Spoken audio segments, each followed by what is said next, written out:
Ever since Brendan Smith laid that big hit on Connor Bedard, a lot has happened with the New Jersey Devils organization the last few games, and they have a tough road trip ahead against some key Atlantic Division teams. And without Jack Hughes, can this team stay afloat? We have a lot to break down in today's episode of Locked On Devils, alongside with special guest Jersey Joe. Buckle up, everybody. You're Locked On Devils, your daily podcast on the New Jersey Devils, part of the Locked On Podcast Network, your team every day. Hi, this is Bryce Salvador, and you're Locked On Devils with Trey Matthews. Elliott scores!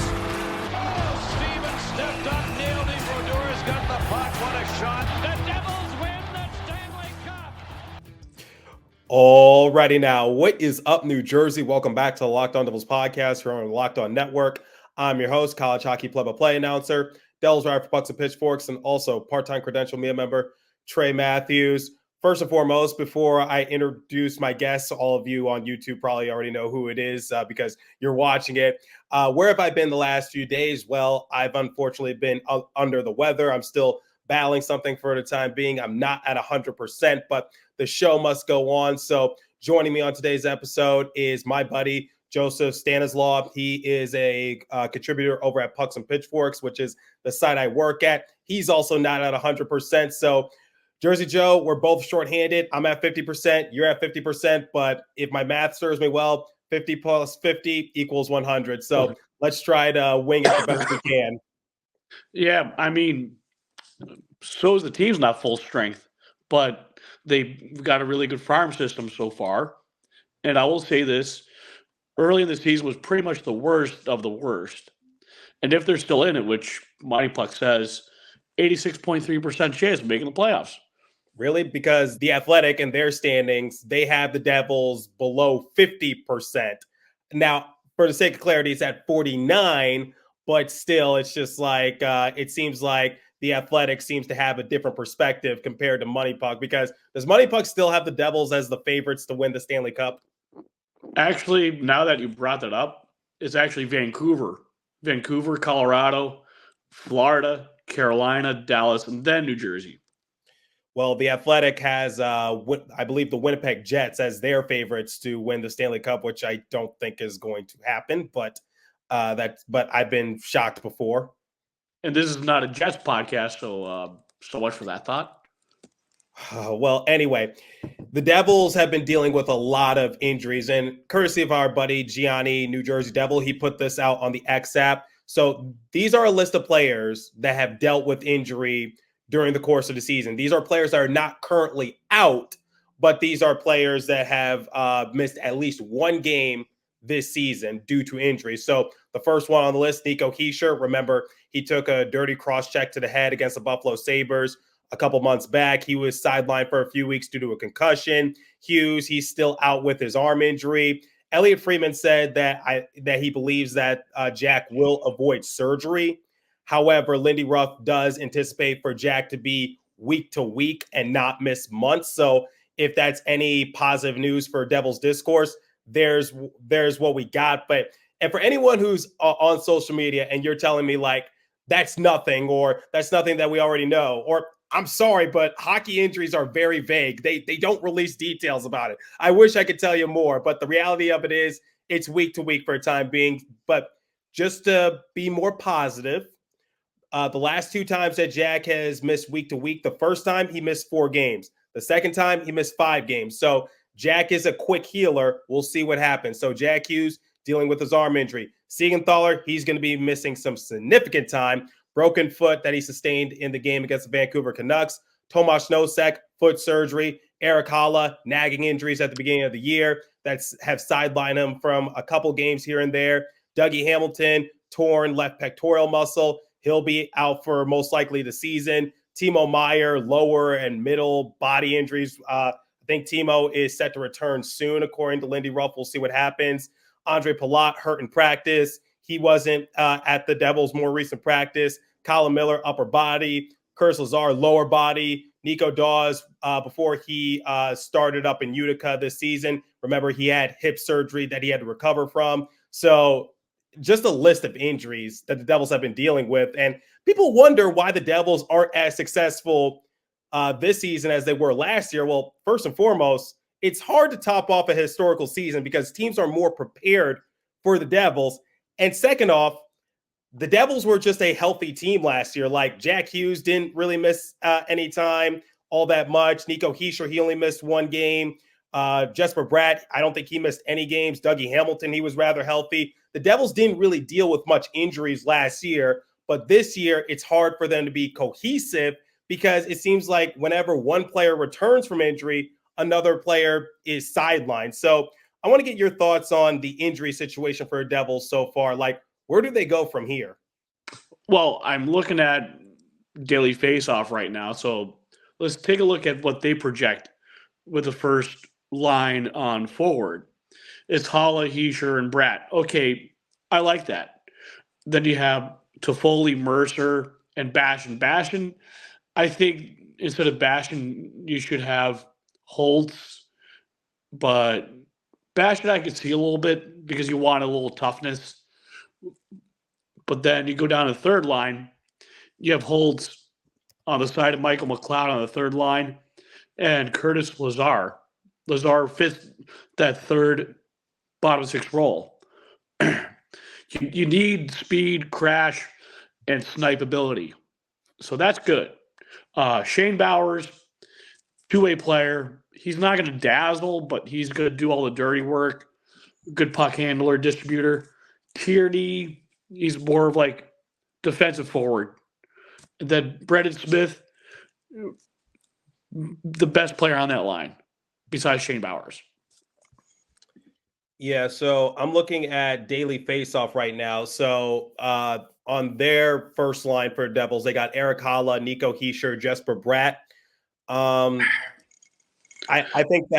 think this actually will help Nico Hischier in a big way because I think one of the main issues that people have been having with Nico Hischier, or it's not really Nico per se, it's more of like what Lindy's been giving him, is like Nico needs a bona fide score on his line. And that's exactly what Jesper Bratt brings. And that's why I love the combination between Nico, Andre, and Jesper, because it was physical. Andre's pretty solid defensively. Nico's a great two-way player. Jesper Bratt, bona fide score. Right. And by the way, the fact that he is not higher up on the all-star voting is just criminal at this point. And I don't know why he continues to be severely underrated, despite him putting up big numbers. Don't look now, people, but I know Jack Hughes, he's well on the pace to possibly get 100 points this season if he could stop getting injured. But Jesper Bratt is not too far behind him. In fact, Jesper Bratt might be on a better clip because Jesper Bratt doesn't deal with injury as much as Jack Hughes.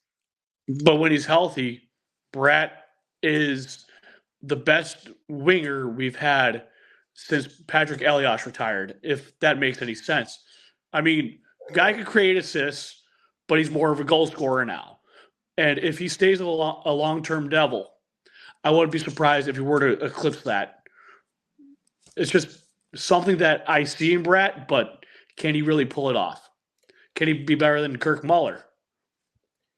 We'll see what happens. I think Jesper Bratt still has a ways to go before we talk about like all-time great Devils players, but he's really good and he deserves more attention. I will give you that. Jesper Bratt is severely underrated. And once again, the fact that he is not higher up on the all-star fan voting is just criminal, especially since he has a cult following, thanks to the Brat Pack mostly. So let's look at the second line. Tyler Toffoli, Dawson Mercer, Nathan Bastian. So like you said, Nathan Bastian, sort of a physical guy. I guess that can help out Toffoli and Mercer a little bit, but depth options aren't really all that much. Curtis Lazar, Michael McLeod, Alexander Holtz. Michael McLeod, severely underrated offensively. I think he deserves a bigger promotion if you ask me. He's a late bloomer. He's a late bloomer as a center, and he's really developed over time. And Lindy Ruff's been the best coach for him, minus all the other coaches that the Devils had from John Hines. So really, what does that really tell you? It takes the right coach to get the right player that's already there to become better over time. And statistically, it's showing, and skating wise, I see it. Yeah, so Michael McLeod, very underrated. He definitely deserves a lot more credit for what he's been able to do this season. And also, he's on pace to have the best face-off win percentage in a single season in NHL history. Like, why is that not being talked about more? Because it's a small factor that people overlook for goals and assists and anything else. Yeah, I agree with you. Okay, fourth line, Brendan Smith, or as I like to call him, the Connor Bedard killer. Chris Tierney, Shane Bowers. We'll see what happens there. But yeah, Connor Bedard, speedy recovery. It was revealed today that he had surgery to repair his fractured jaw, and he should return to action in 6 to 8 weeks. I kind of feel bad for the kid a little bit because he was actually going to become the youngest player in NHL history to participate in the All-Star game.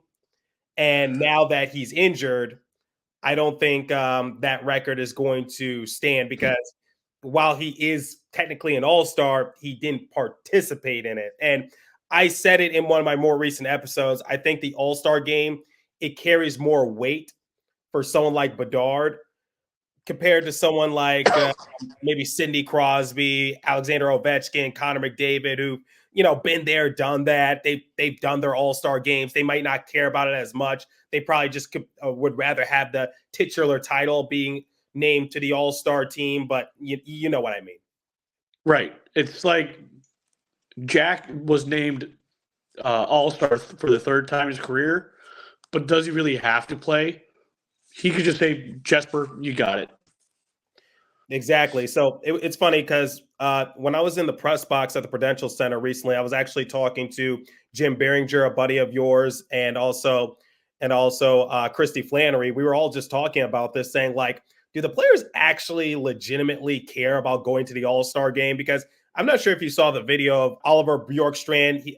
Dave Haxtell basically told them like, hey, you're going to have to cancel your plans to San Diego because you're going to Toronto to play for the All-Star game. You could just see the reaction in Oliver's face. Like, he did not care. He was like, how am I going to tell my wife this? Yeah, they had plans. So it's like, do I really want to do another business trip? No. It's just like, I feel bad for him because it's just like, or I guess, it's still cool to be named an all-star, but it's just like, it's just a little titular. And I don't think the fans care about it as much, but they're going to shake it up this year. So I'm really looking forward to that, sort of like a selection on the day of the game. So we'll see what happens. I'm actually, that's actually going to be exciting, but like I said, I much rather the NHL have under 25-year-olds play in the All-Star games rather than over 25, where it means less to them. I don't really know. Promote the youth of the league at their best. No, because then you're going to get too many players who are under the age of 25 being named to all-stars when they theoretically don't deserve it. I think a lot of the older guys would be like, you're going to get like 20, or you're going to get like 10, 20-year-olds who don't deserve to be named an all-star. Or some guys that might be on the fringe of making it. Just look at by the votes. I mean, that's what I do. Yeah, I mean, but still, it's just like the NHL is not really good at marketing itself in general. So it's just like when you have this all-star game, it's on like ESPN or TNT or wherever it's going to stream on, and you have some people who are trying to get into hockey, and then you have to explain saying, oh, no, this player is not the best player in the league, or no, this is not Connor McDavid, this is not Alexander Ovechkin, this is not Sidney Crosby, this is not Patrick Kane, this is not, that's none of those guys. That's just a 20-year-old who's appeared in a few games. He's a two-way player. Yeah, no, I want to agree with that. Well, here's the thing. They should have a certain amount of like players that are over 30 who are still very good, but can't just rely on namesake, like name, image, likeliness of the player. Can't just live off, oh, this player is very good for the Rangers, yet they're maybe the third line guy who's not as good as the guy on the second line there. So why not have the guy from, let's say, Tampa Bay that's really good on the third line who's producing more points than the guy across the Hudson? It'd be a lot more interesting to kind of like change up the parameters. I think this is something we can definitely discuss in a future episode because we're a few weeks away from the All-Star game. But let's get back on track to the Devils. And so we just named the line combinations for the forwards. And the defense, it's taken a big hit because you lost Dougie Hamilton, Jonas Siegenthaler now. It's Luke Hughes, Shimon Nemetz, Kevin Ball, John Marino, Colin Miller, Al Foote. Now, here's the thing. People are going to say, like, oh, Dougie Hamilton, he was horrendous on defense. Jonas Siegenthaler, he did little to nothing. Regardless of what you think of them as players, both of them are big losses to the Devils' blue line because for this fact, the Devils have lost their depth. And you said this before the recording started, which is the Devils from this year compared to last year is like they had good depth and they were able to stay healthy. So their depth was still intact and able to like go much further. But now they're going to be put to the test within these next few games because don't look now. Look at the Metropolitan Division. And I continue to say this even after a month of bringing this up on my show, which is the Metropolitan Division is tight. The only two teams that have decent separation are the New York Rangers, who are in first place, the Columbus Blue Jackets, who are in last place. So if we're like making a sandwich, you already have your two bread pieces, the meat, lettuce, pickle, condiment, whatever you want to call it, the middle part of the sandwich is still up for grabs. And the Devils have a tough schedule these next three games because they got to go up against three Atlantic Division teams. The Tampa Bay Lightning today when this episode goes live, the Florida Panthers on Saturday, then the Boston Bruins on Monday for a matinee matchup at 1 p.m., which I don't really understand. But I need to look into that a little bit. But anyway, three Atlantic Division teams. And the Devils right now have 44 points. But here's the thing. The Capitals also have 44 points. The Penguins also have 44 points. So the Capitals and Penguins both have won their more recent games. So if both of them go on like 3-game win streaks and the Devils go on a 3-game losing streak, Devils will be second to last in the Metro, despite having like 40-something points. So where do the Devils go from here?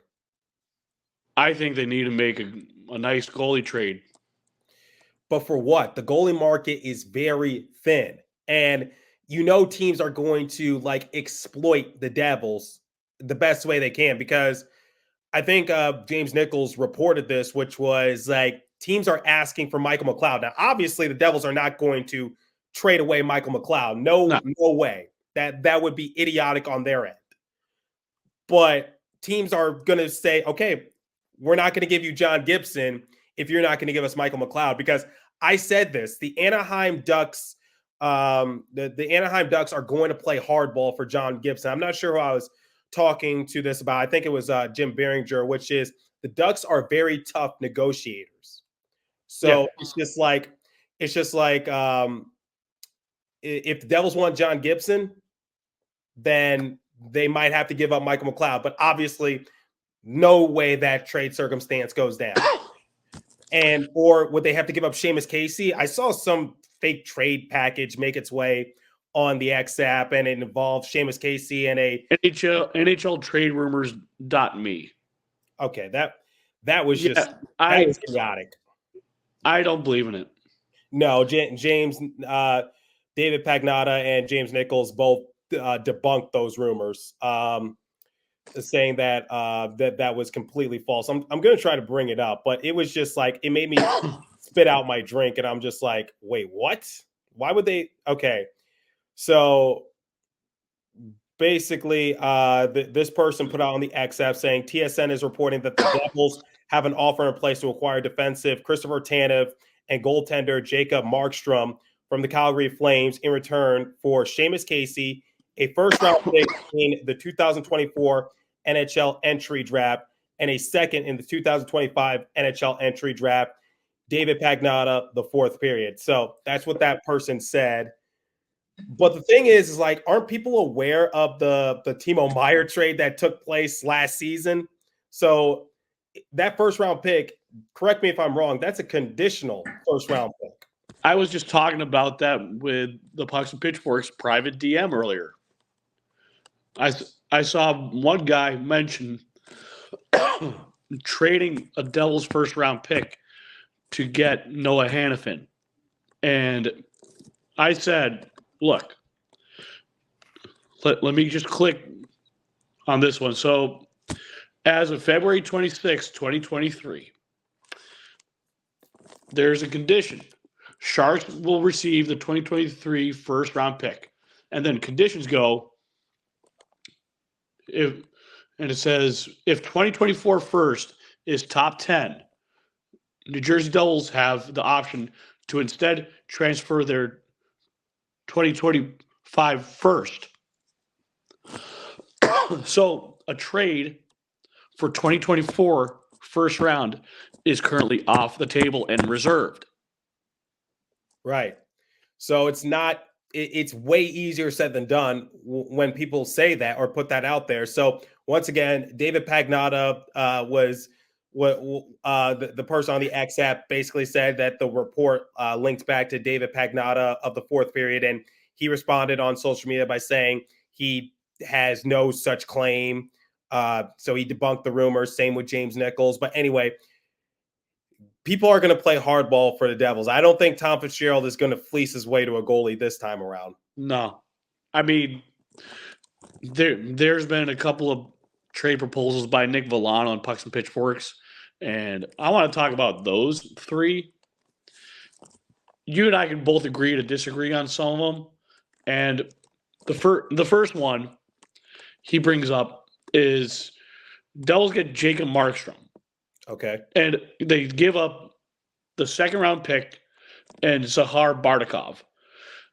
I don't think Markstrom's worth a second rounder, but I do think he's worth Bardakov, though. I think, okay, for the second round, I mean, look, it's that or the Devils are going to have to give up a roster player. Let's just face it. And if last offseason proved anything, I don't think the Devils really give two craps about the NHL draft at this point. They still do. They still do. I don't think they do. I mean, they're good at getting underrated assets, but I think the culture has shifted for the Devils, which is get back to the playoffs. Right now, your playoff hopes are being held on to by a single string because it's so tight, and one losing streak can really put you in a very bad situation. Right. So this is an inflationary price that they're going to have to pay. Yeah, so if that's the price you're going to pay, giving up a second rounder, I'll take that. It beats giving up Michael McLeod. Or Alexander Holtz. Or Alexander Holtz. It beats giving up Seamus Casey. If there's a gun to my head and I said, and the person said, you have to choose one, I'm choosing that second rounder because I think that has less value compared to Seamus Casey, Alexander Holtz, and Michael McLeod. Debate me, I will die on that hill. Still more in store with Jersey Joe, but before we continue with today's episode, I first want to tell you guys about FanDuel, because why not make some extra money on the Devils while they're underdogs for a time being? So the NFL regular season is wrapping up, but there's still time to get in on the action with FanDuel, America's #1 sports book. Right now, new customers get $150 in bonus bets guaranteed when you place a $5 bet. That's $150 in bonus bets, win or lose. The app is super easy to use, and there are so many different ways to bet, like live same-game parlays, find bets in the new Explore tab, make a parlay in the Parlay Hub. It is the best way to find popular parlays and more. So visit FanDuel.com/lockedon and make sure your first bet is a layup, because we're still in the midst of basketball season. And similar to the Devils, my LA Lakers are not really performing too hot for a time being. So FanDuel, the official partner of the NFL. And while we're on the subject of watching some sports up close and personal, let's talk about the Game Time app. I love the Game Time app because last-minute tickets, flash deals, zone deals, easy to find and buy tickets for every kind of event in your area. views from all seats in the venue, lowest price guaranteed, event cancellation protection, job loss protection, etc. Game Time is actually my go-to app that I use to buy tickets. I love it. You can purchase tickets quickly. If you change your mind on the event, you can actually sell them as well. So you'll love the Game Time app. Game Time has deals on tickets right up to the start of the event. Even an hour after it starts, it's the place to find last-minute seats. Find exclusive flash deals and sponsored deals on tickets for football, hockey, basketball, baseball, concerts, comedy, theater, and more. So download the Game Time app, create an account, and use the code LOCKEDON for $20 off your first purchase. Terms apply. Again, create an account and redeem code LOCKEDON for $20 off. Download Game Time today. Last-minute tickets, lowest price guaranteed. All right, let's get back to our discussion with Jersey Joe as we discuss how the Devils operate moving forward. Take it away once again. As long as it's not a major piece of our roster like Nemec, I'm not trying to give up too much capital, but off to the second trade. So Nick Villano proposes Noah Hannafin to New Jersey along with 2024 first-round pick. And I say, Nick, there's a condition on that. That should be a 2025 first, per the Timo Meier ruling. Right. Then you have Max Wellman and Graham Clark. All right. I'll give you freaking Wellman. I'll give you Clark. But I'm not. Clark was named an AHL All-Star. He was named an AHL All-Star. Right. I said I'll get him. Okay. But it's got to be a 25. Okay. Per that condition under the Timo Meier ruling. Okay. So we both agree that trade is all right. Just needs a minor tweak. Correct. Okay. Let's face it. I don't think Graham Clark. If Graham Clark was going to be given an opportunity to really showcase what he could do at the NHL level, now is the time to do so with all the injuries that the Devils are dealing with. But the reality of it is, I don't think he's going to be given that opportunity anymore. He was just sent back down to Utica recently. So we'll see what happens. And here's the last trade package. Okay. So this is a three-way. All right. I'm gonna have to. So Anaheim's involved, Calgary's involved, along with New Jersey. Okay. So it's Noah Hannafin and Jacob Markstrom go to New Jersey. Okay. Anaheim Ducks receive $2 million retained on Markstrom's contract. Okay. And then the third-round pick from Calgary.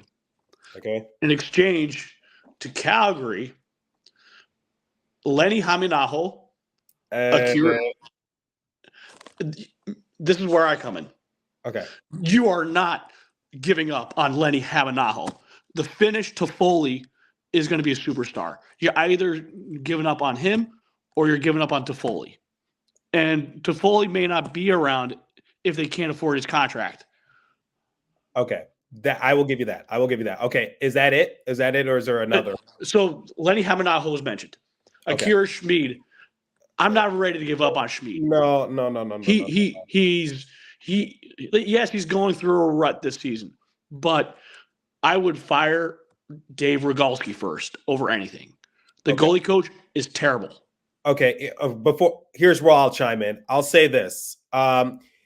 I think Akira being sent down to Utica, best thing that can happen to him because he had that pleasure of being sent down last year. Now, people said, like, why is Akira being sent down last year? Why isn't Mackenzie Blackwood being sent down in favor of him? Well, first and foremost, Blackwood would have to clear through waivers. And Ben Burnell of Daily Sentinel Sports, he told me that Blackwood would not be eligible to play in any games unless he's doing a rehab assignment, which he did do last year. So my thing is, like, Akira Schmid last year, I think he had the benefit of being sent down so he can make some of those mistakes. And that way it gets cleaned up when he gets back to the NHL, which is why I think he was so good in round one against the Rangers. But this year, obviously he was brought on to be 1A, 1B with Vitek. And so he got sent down.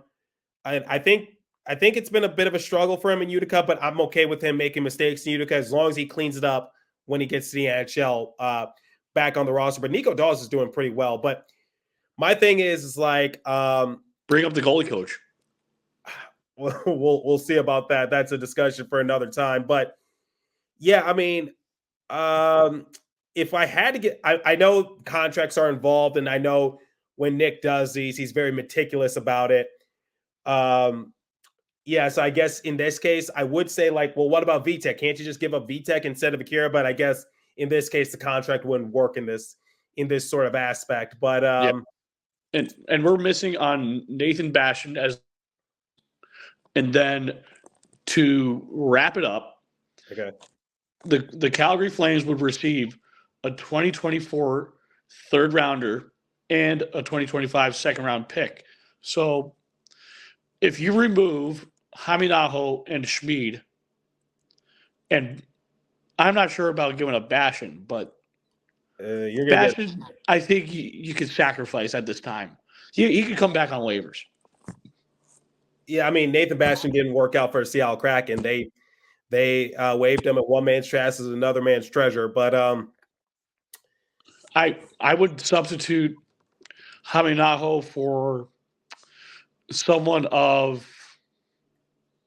Let me think this out. Oh, if Toffoli doesn't want to be here, which he does, yep. I would then have to think about adding one of either Daniil Karpovich and or add in, let's say, oh God, this is really testy. If I'm adding in another player, I'm just going to throw in a 2026 first round pick. So basically going all in for. So basically no more. Well, here's the thing. I'm okay with giving up draft picks at this point. I'm perfectly content with it. Because in that package, the Devils get Markstrom and Hannafin, correct? Yeah, and Hannafin's worth over $7.5 million still. And and Hannafin, I wrote this in an article. Him and Lyubushkin. So from what Jim told me was that Fitzgerald is favoring getting Noah Hannafin over to New Jersey. A, Hannafin missed being out east, and B, we need a really good left-handed defenseman who can be a good two-way player and someone reliable on the back end. Meanwhile, Tom Fitzgerald has a thing for Hockey East people, and there's a little bit of that retrend there, but he's been a reliable player. He's been with a couple of teams throughout his career, and I really like Hannafin as a player. I just think, he's a better, younger defenseman than, let's say, Chris Tanev. But my thing is, if Anaheim is going to be a tough negotiation, then that probably means Ilya Lyubushkin is out for a really big Sasquatch defenseman, right-handed version of Zadorov.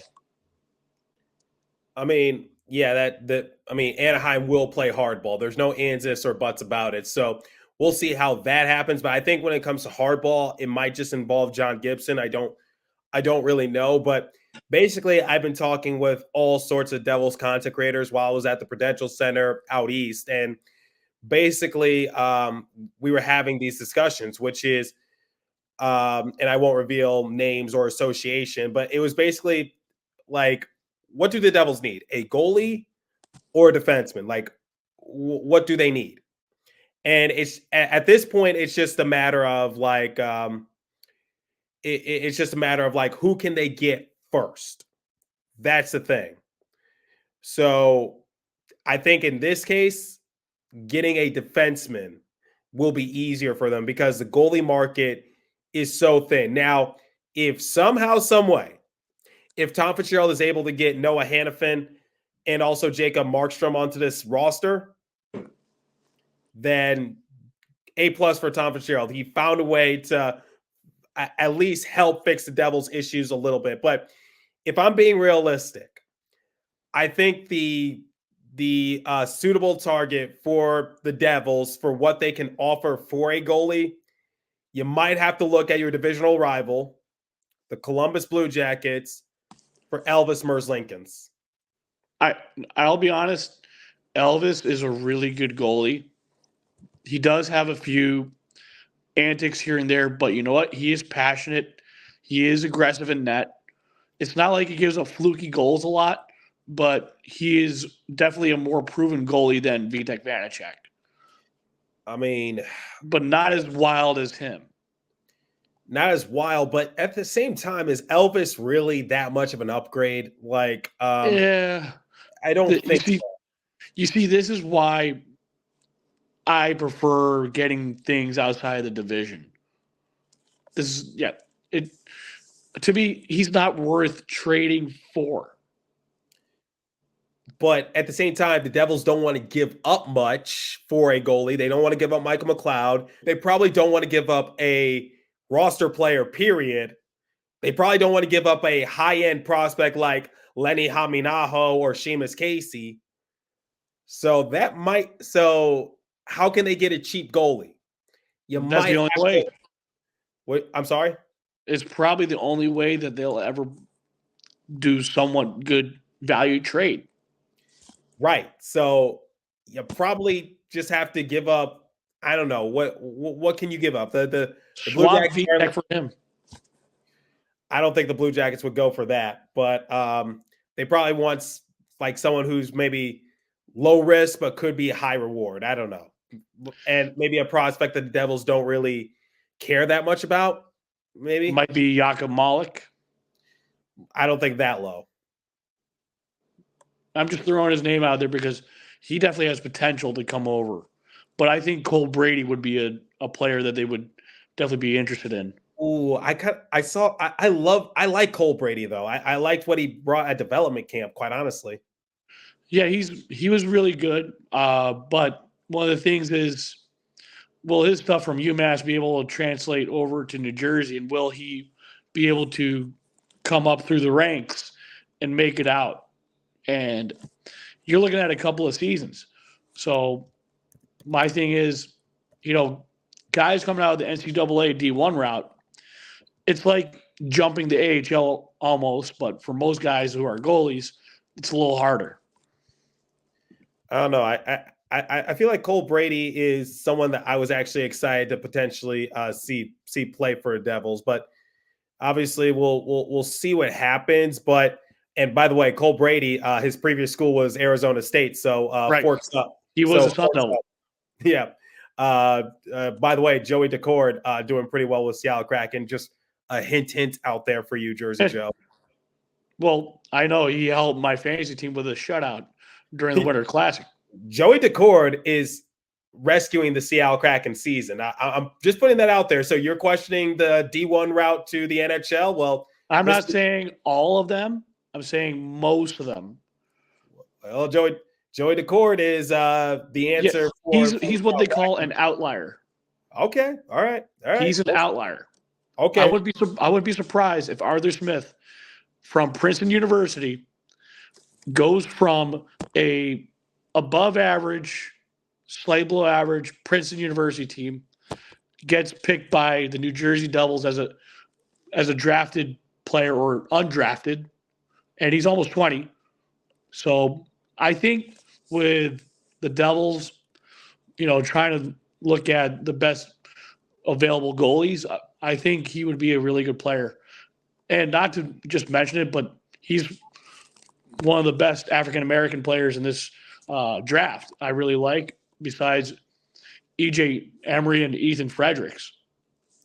Well, I actually do know I know him by association, but the head coach for Princeton, Ron Fogarty, I know his daughter, Emma, because we used to go to school together. So maybe I'll send her a message saying, maybe we can arrange a conversation with Mr. Arthur Smith. Well, when I watch on Instat, I know this is a little bit different for most Devils fans, but I do my scouting on Instat for Draft Prospects Hockey. I cover the NCAA, for those of you who don't know, and the USHL. One of the funny things about Smith is he underperformed at the Madison Capitals in the USHL a year ago, No, a few years ago. And then he goes on to the D2 level in the North American Hockey League where Schmid played in, did really well. Then goes off to Princeton University, and he's won like 5 or 6 games or something. He's like really like handling that team, and they're not really scoring a lot, but he steals some games, which is what you need. Right. So obviously we'll talk about like young bucks up and coming, things like that. We looked at a few trade packages for a defenseman and a goalie, particularly what's out in Calgary that the Devils could pursue. Jersey Joe, like I said at the beginning of the show, you and I are not at full strength. I'm starting to lose my voice a little bit. You've been coughing a little bit throughout the episode, so Yeah. I think it's time to wrap things up. I think we did a little too much overtime. Yeah, I think we're. It's hard to believe we're close at 40 minutes. I could talk hockey with you all day, but anyway, wrap things up. Is it time to panic for the Devils? No, absolutely effing not. Early in the season, maybe if the way we were playing, but with the team dealing with a lot of adversity, I'd rather play hard and go hard with what we have right now. And guys like Cal Foote, Shane Bowers are depth pieces that you need to have, guys that are veterans. It's not like it's their first time.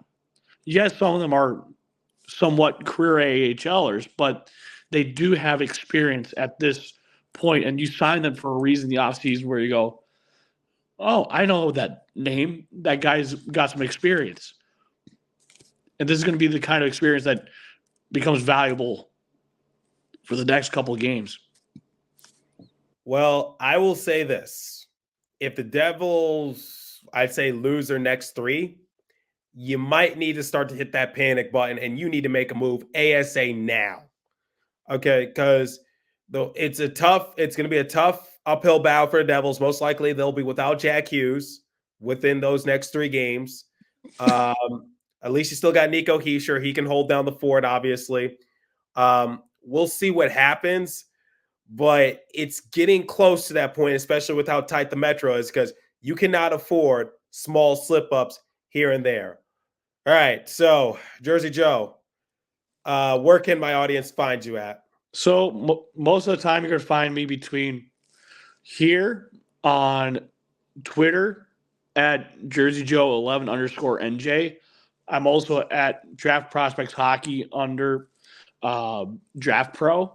So recently just released the December edition for 2024 with all the other prospect profiles I did. I did like 4 with some quotes on players, especially Macklin Celebrini and Artem Levshunov, to name 2 of the 4. So you do have to pay for this one, unfortunately, but it's in Canadian dollars. So it's like around $7, $8 US, or maybe a little less.